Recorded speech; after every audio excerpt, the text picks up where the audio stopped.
Pagbalik ni Yang Kai, agad siyang sinalubong ng dalawa, nagtataka siya kaya tinanong niya.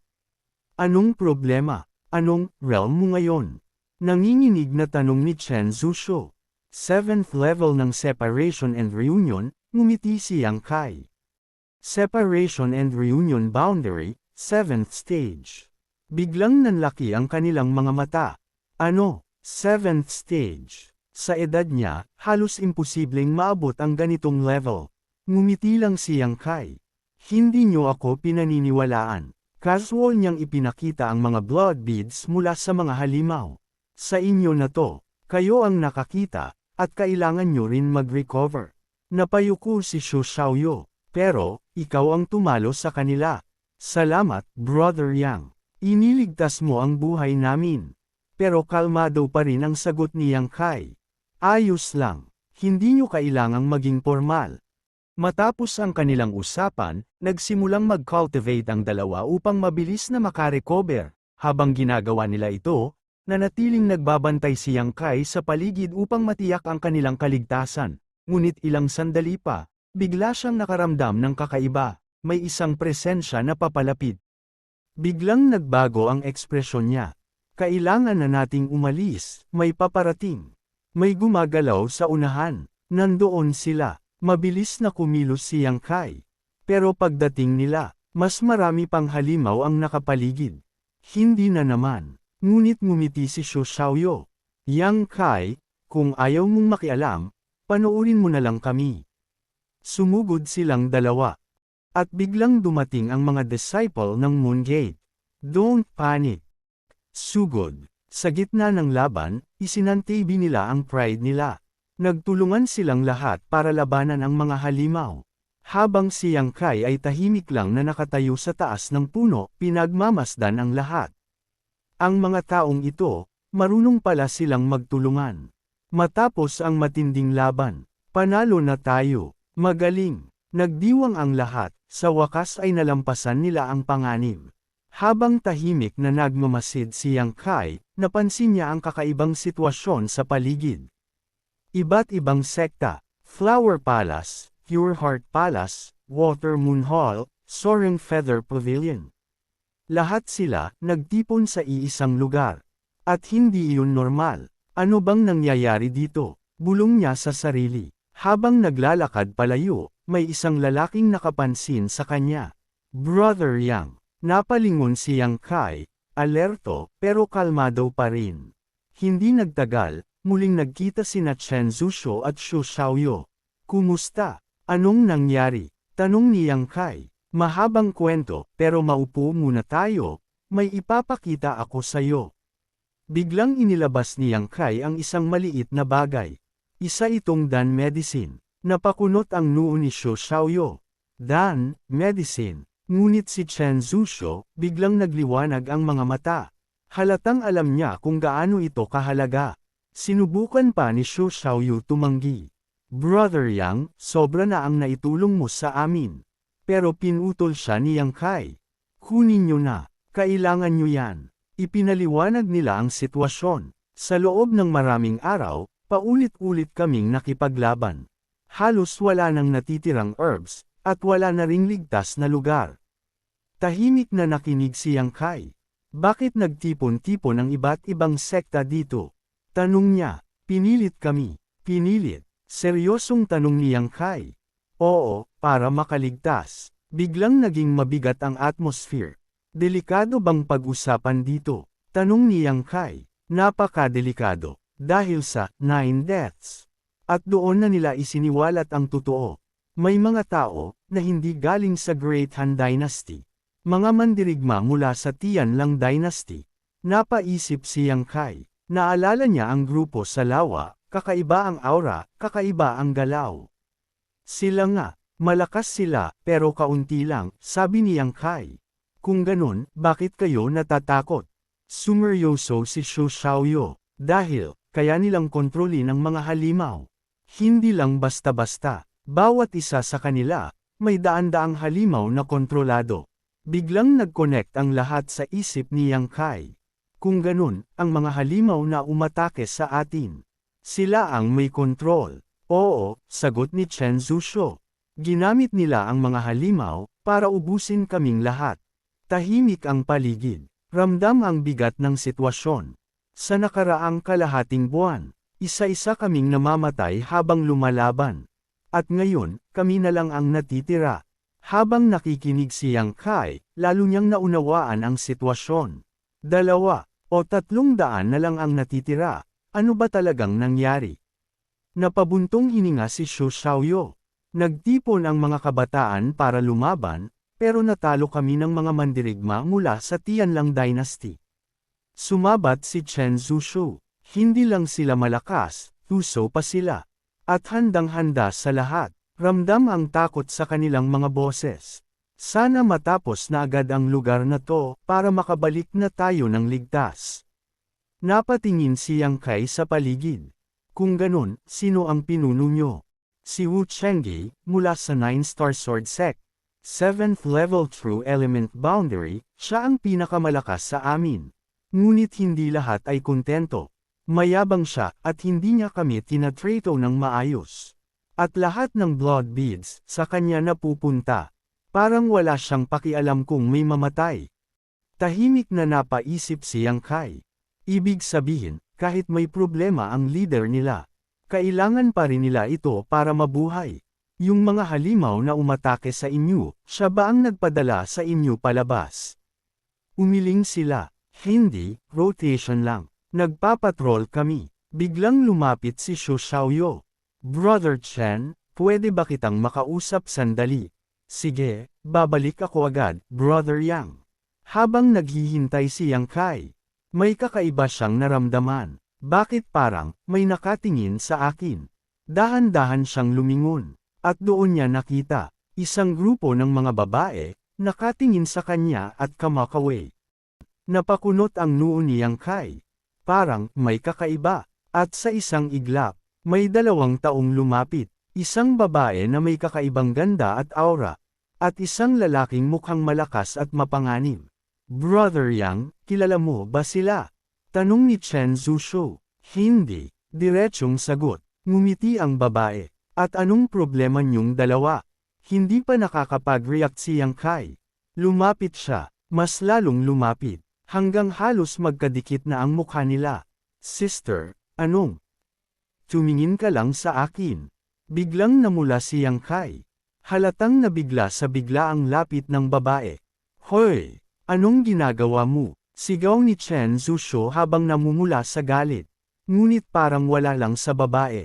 Ngumiti siya. Parang may nilalarong sekreto.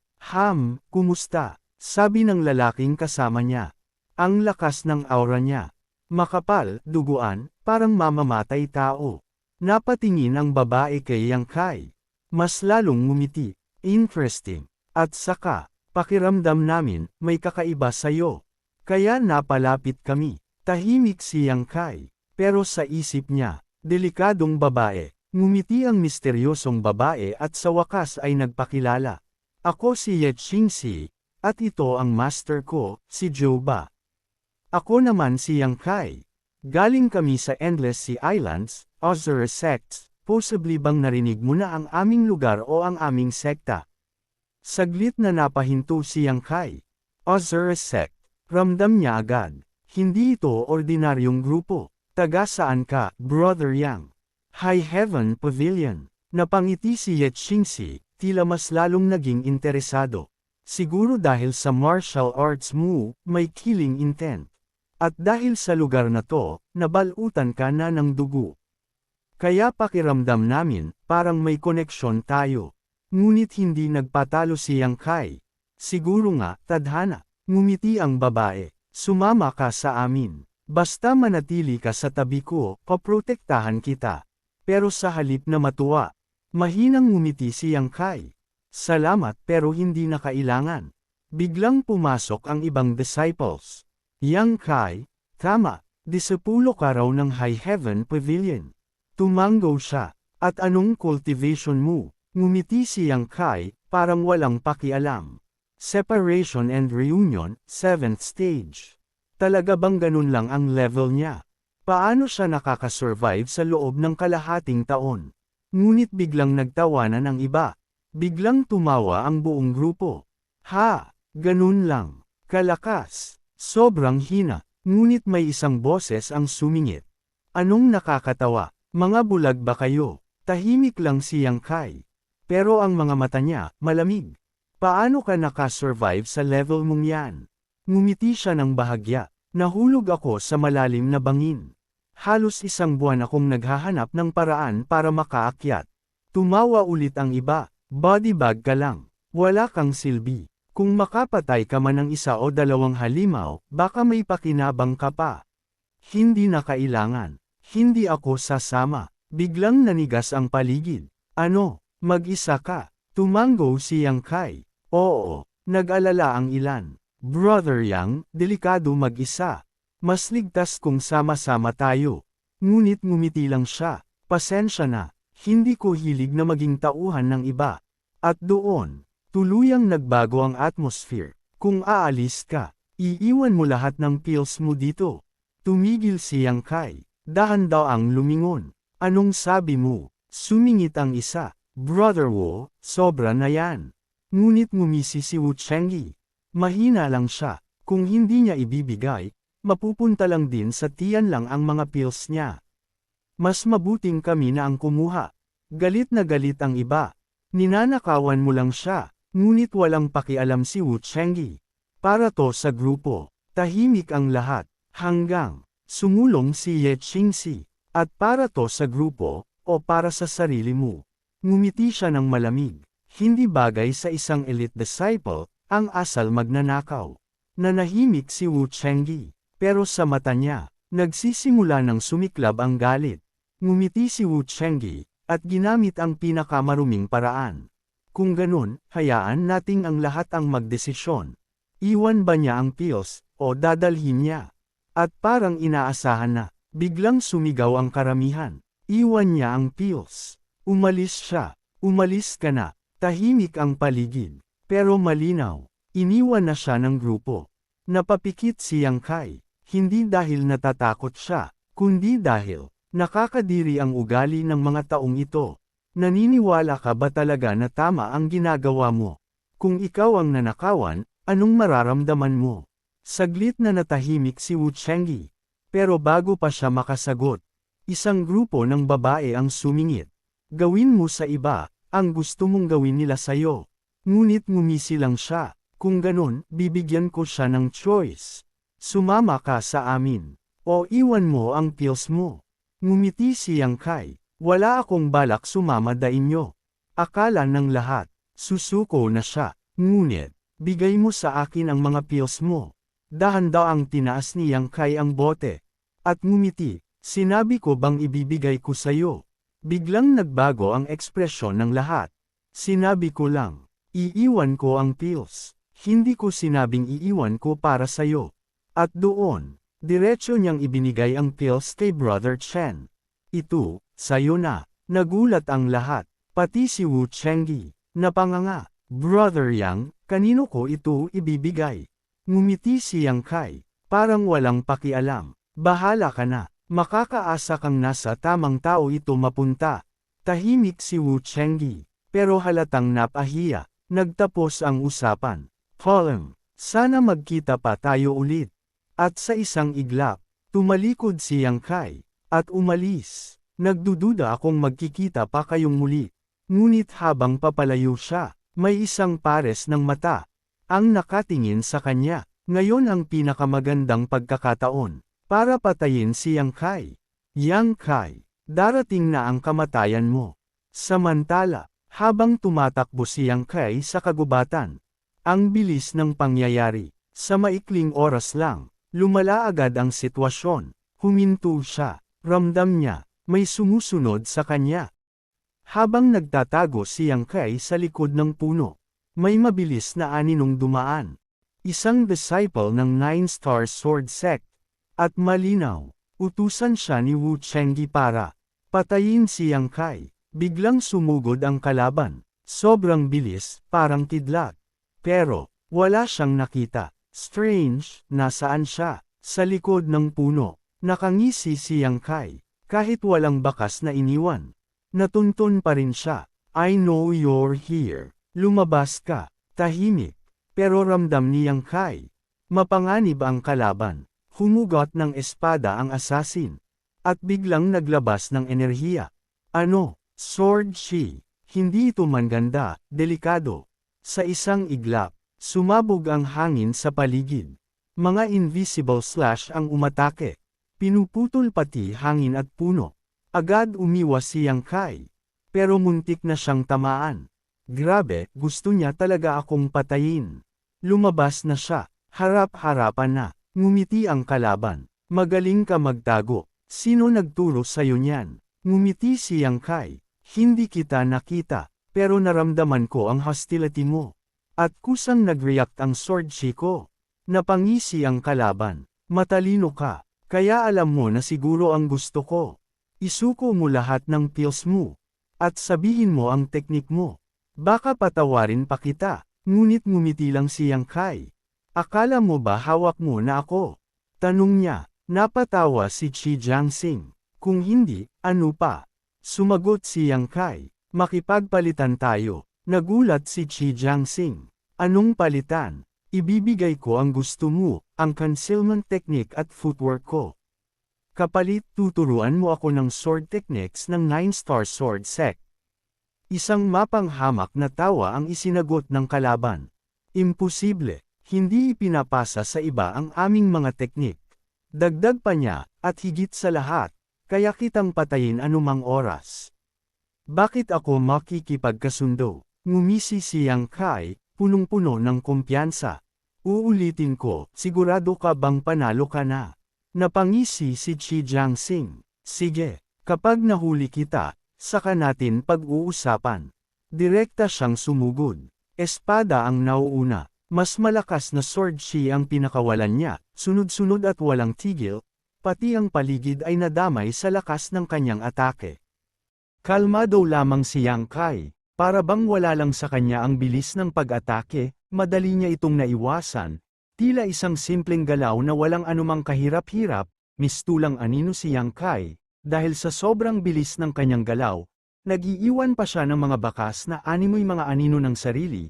Kahit gaano kabilis ang mga atake, ni isa ay hindi man lamang tumama sa kanya. Napangiti ang kalaban habang pinagmamasdan siya. Napakahusay ng iyong galaw, isang nasa ikapitong antas ng separation and reunion boundary. Ngunit nagagawa mong kumilos sa ganitong bilis, saglit siyang tumigil, saka ngumisi, kung matutunan ko yan. Lalo akong lalakas, sisiguraduhin kung makukuha ko rin yan mula sa iyo mamaya. Ibig sabihin, balak niyang agawin ang teknik ni Yang Kai. Ngunit sa halip na mataranta, bahagya lamang ngumiti si Yang Kai. Sa sandaling yun, sumiklab ang apoy sa kanyang paligid, tila nag-aalab ang kanyang kapangyarihan, hindi na siya naglalaro, ngunit hindi rin umatras ang kalaban, sa halip, muli itong umatake, ngayon ay mas malakas, mas matindi, at may kasamang mas mabangis na liwanag ng espada. Talagang kahanga-hanga ang galaw mo, pero hintayin mo lang na mapilayan kita, pagkatapos, ipapaliwanag mo yan sa akin. Sa isang iglap, sumugod siya, mas mabilis, mas marahas, at nag-uumapaw sa hanggarang pumatay. Ngunit sa harap ng naglalagablab na aura ni Yang Kai, malapit na niyang maramdaman kung gaano kalaki ang kanyang pagkakamali. Itinaas niya ang dalawang kamay, at sinalubong ang paparating na atake. Isang nakakasilaw na pagsabog ng enerhiya ang sumiklab sa kanilang banggaan.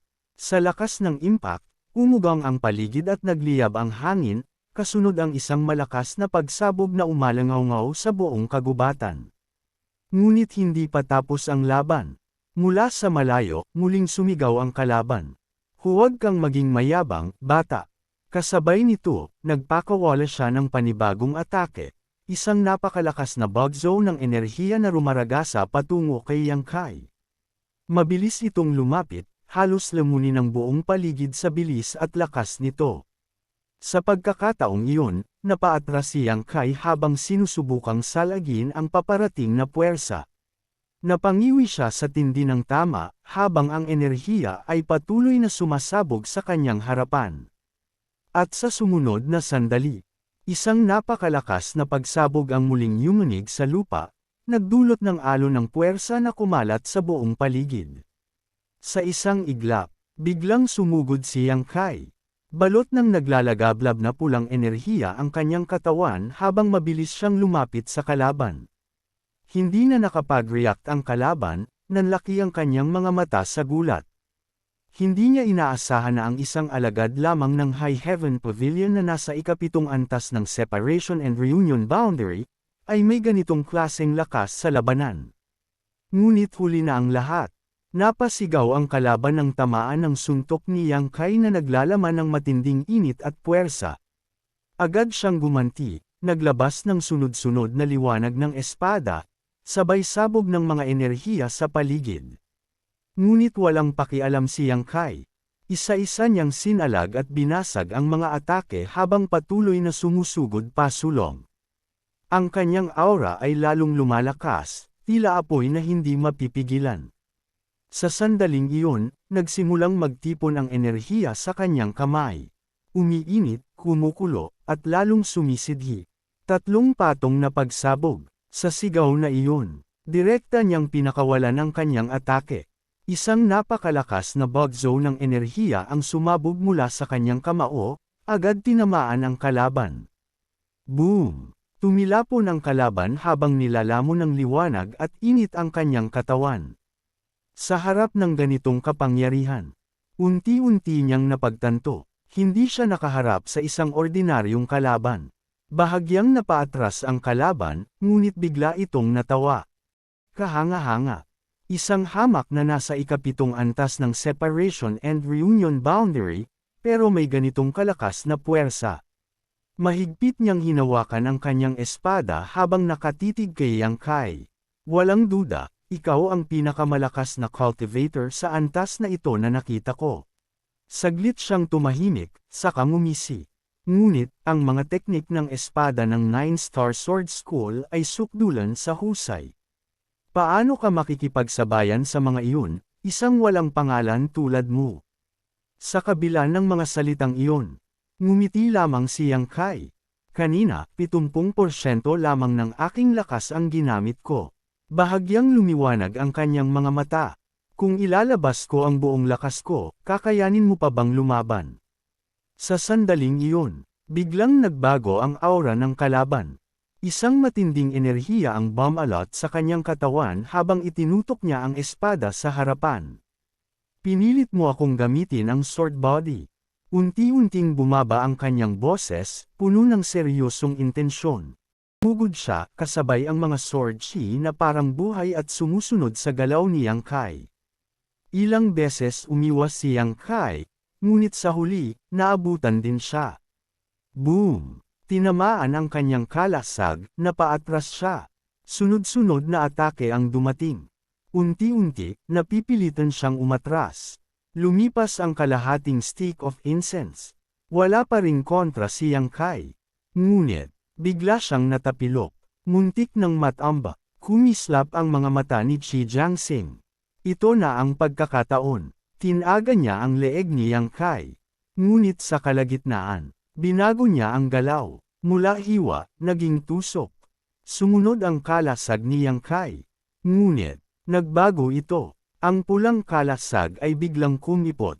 At naging isang patalim. Nanlaki ang mata ni Chi Jiangxing.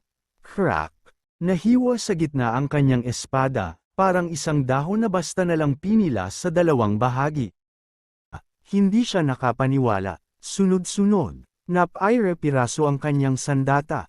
Kung hindi siya umatras, pati kamay niya, mawawala. Napatingin siya kay Yang Kai, punong-puno ng gulat.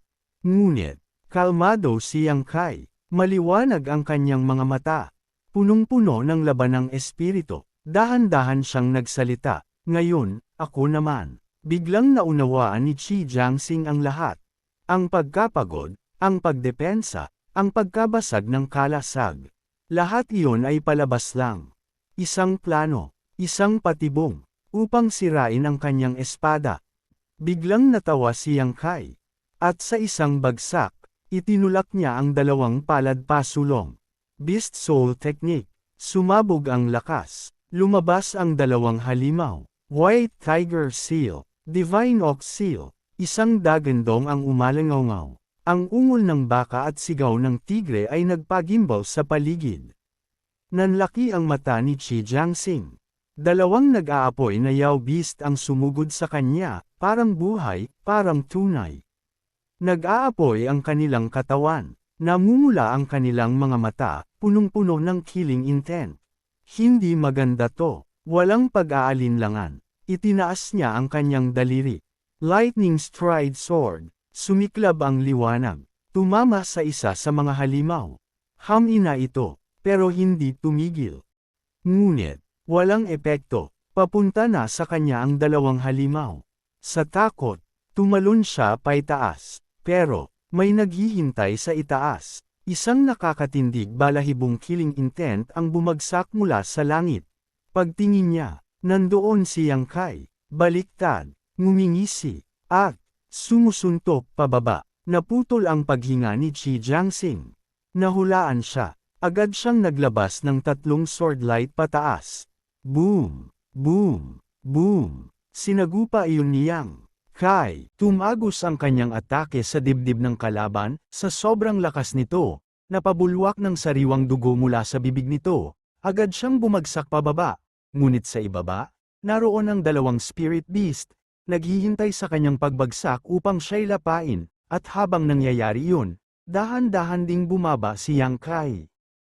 Biglang tumingin si Yang Kai sa kanya. May halong paghamak. At sa susunod na segundo, lumitaw ulit ang tigre at baka. Eksaktong pareho. Impossible. Sigaw ni Qi Jiangxing. Malamig ang boses ni Yang Kai. Kahit hindi na ako gumalaw. Kaya kanilang durugan. Nanlumo si Qi Jiangxing. Alam niyang totoo iyon. Sirang-sira na ang kanyang sword body. Ubos na ang kanyang true essence. Pero, hindi ako tatakbo. Sigaw niya. At sumugod. Sa isang iglap, pinalibutan siya ni Yang Kai, ng tigre, at ng baka. 3 laban sa isa. Sumabog ang laban. Walang umatras. Walang nagtipid. Bawat galaw, pwedeng maging huli. Nagkatinginan sila mula sa malayo. Malamig ang mata ni Yang Kai. Samantalang si Qi Jiangxing, punong-puno ng galit at kahihiyan. Hindi mo ako kayang patayin, pilit niyang sinabi. Ako ay True Essence Realm. Sa isang iglap, tumalon siya, lumipad sa ere. Hindi ka makakalipad, sigaw niya. Kaya makakatakas ako kahit kailan ko gusto. Tumawa siya, parang baliw. Ngunit, biglang uminit ang hangin sa likod niya. At isang malamig na boses. Akala mo makakatakas ka. Nanginginig siyang lumingon. At, natarante siya. Si Yang Kai, lumilipad din. Sa kanyang likod, 2 nagliliyab na pakpak. Parang isang dambuhalang ibon. Makapangyarihan, hindi mapipigilan. Hindi, imposible. Hindi pa siya nakakatapos. Nasa harap na niya si Yang Kai. Bang! Tinamaan ang kanyang tiyan. Hinawakan ang kanyang leeg. At, bumulusok pababa. Parang bulalakaw. Boom! Sumabog ang lupa. Nagliparan ang alikabok. Narinig ang bali ng mga buto. Parang basahang itinapon. Gamulong si Qi Jiangxing sa lupa. Dahan-daang bumaba si Yang Kai. Pinakpak ang kanyang apoy na pakpak. At lumapag sa harap niya. Tumingin siya pababa. Parehong paghamak na ipinakita kanina sa kanya. Buhay ka pa. Hindi masama. Wag mo akong patayin, hingal nitong pakiusap. Ituturo ko sa iyo ang mga teknik ng 9-star sword sect. Hindi ko kailangan. Malamig ang sagot ni Yang Kai. Hindi kita pinagkakatiwalaan. Nanlumo si Qi Jiangxing. Kung papatayin mo ako, hindi ka palalampasan ni Wu Chenggi. Nanliit ang mata ni Yang Kai. Siya ang susunod. Sa isang iglap, bumagsaw ang kanyang paa. Crack. Tahimik. Patay. Sa malayo, biglang napahinto si Wu Chenggi. May kung anong naramdaman siya. May nangyari, ngunit hindi niya alam. Patay na ang kanyang kasama. Hanggang dito na lang muna mga idol, hanggang sa muli at magandang araw.